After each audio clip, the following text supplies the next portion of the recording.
നമസ്കാരം, സിറ്റി ന്യൂസിലേക്ക് സ്വാഗതം.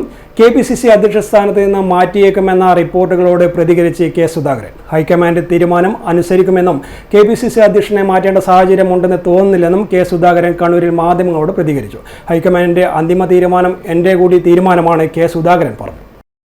ഹൈക്കമാൻഡ് പറയുന്നത് അനുസരിക്കാനേ എനിക്ക് യോഗമുള്ളൂ. ചോദ്യം ചെയ്യാൻ സാധിക്കില്ല. ഹൈക്കമാൻഡ് തീരുമാനം മനസ്സാ ശിരസാ സ്വീകരിക്കും.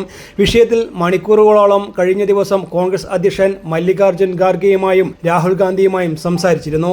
ഹൈക്കമാൻഡിന് അന്തിമ തീരുമാനം എൻ്റെ കൂടി തീരുമാനമാണ് കെ സുധാകരൻ പറഞ്ഞു. തുടരുന്നില്ല എന്നൊന്നും ആരോടും ഒന്നും പറഞ്ഞിട്ടില്ല. ഹൈക്കമാൻഡ് നിങ്ങൾക്ക് പിന്നെ ഒന്ന് കിട്ടിയാൽ പത്താക്കുമല്ലോ. അങ്ങനെ ഒരു ആവശ്യമുണ്ട് എന്നുള്ളൊരു തോന്നൽ എനിക്കില്ല. അത് പക്ഷേ എൻ്റെ പ്രവർത്തനവും അല്ലെങ്കിൽ ഇവിടുത്തെ പ്രവർത്തനങ്ങളും വിലയിരുത്തേണ്ടുന്നത് എൻ്റെ ഹൈക്കമാൻഡാണ്. ഹൈക്കമാൻഡിൽ അങ്ങനെ ഫീൽ ചെയ്യുന്നുണ്ടെങ്കിൽ ഐ വിൽ അക്സെപ്റ്റ് ഇറ്റ്.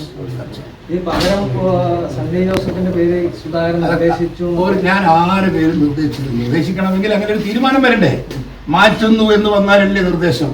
മാറ്റുന്നു എന്ന് പറയാതെയും തീരുമാനം എടുക്കാതെയും ആരെങ്കിലും പേര് നിർദ്ദേശിക്കുന്നെങ്കിൽ അത് തലക്കസുഖം ഉണ്ടാവില്ലേ? അധ്യക്ഷനെ മാറ്റുന്നത് സംബന്ധിച്ച് തന്നോട് സൂചിപ്പിച്ചിട്ടില്ല. മാറ്റം അനിവാര്യമാണെന്ന തോന്നൽ തനിക്കില്ല.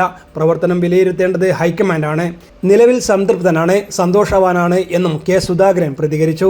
അധ്യക്ഷ സ്ഥാനത്ത് നിന്നും കെ സുധാകരനെ മാറ്റി പകരം ആന്റോ ആന്റണി എന്ന സണ്ണി ജോസഫിനെയോ പരിഗണിച്ചേക്കുമെന്നാണ് വിവരം. ക്രൈസ്തവ വിഭാഗത്തിൽ നിന്നുള്ള നേതാവ് കോൺഗ്രസ് അധ്യക്ഷ സ്ഥാനത്തേക്ക് വരണമെന്ന് കേരളത്തിലെ പാർട്ടിക്കുള്ളിൽ പൊതു അഭിപ്രായം രൂപപ്പെട്ടിരുന്നു. പ്രത്യേകിച്ച് റോമൻ കത്തോലിക് വിഭാഗത്തിൽ നിന്നുള്ള നേതാവ് ഈ ആവശ്യത്തെ ഹൈക്കമാൻഡും ശരിവെക്കുന്നു എന്ന വിവരമാണ് ഇപ്പോൾ ലഭിക്കുന്നത്. ഇക്കാര്യം പരിഗണിച്ചാണ് ഇരു നേതാക്കളെയും അധ്യക്ഷ സ്ഥാനത്തേക്ക് പരിഗണിക്കുന്നത്. സംസ്ഥാനത്തെ പാർട്ടിയിൽ അടിമുടി അഴിച്ചുപണിയാണ് ഹൈക്കമാൻഡ് ലക്ഷ്യമിടുന്നത്. തെരഞ്ഞെടുപ്പുകൾ നയിക്കാൻ പുതു നേതൃനിരയെ രംഗത്തിറക്കാനാണ് ദേശീയ നേതൃത്വത്തിന്റെ തീരുമാനം. കോർ കമ്മിറ്റി രൂപീകരണത്തിലേക്ക് ഉടൻ കടക്കും.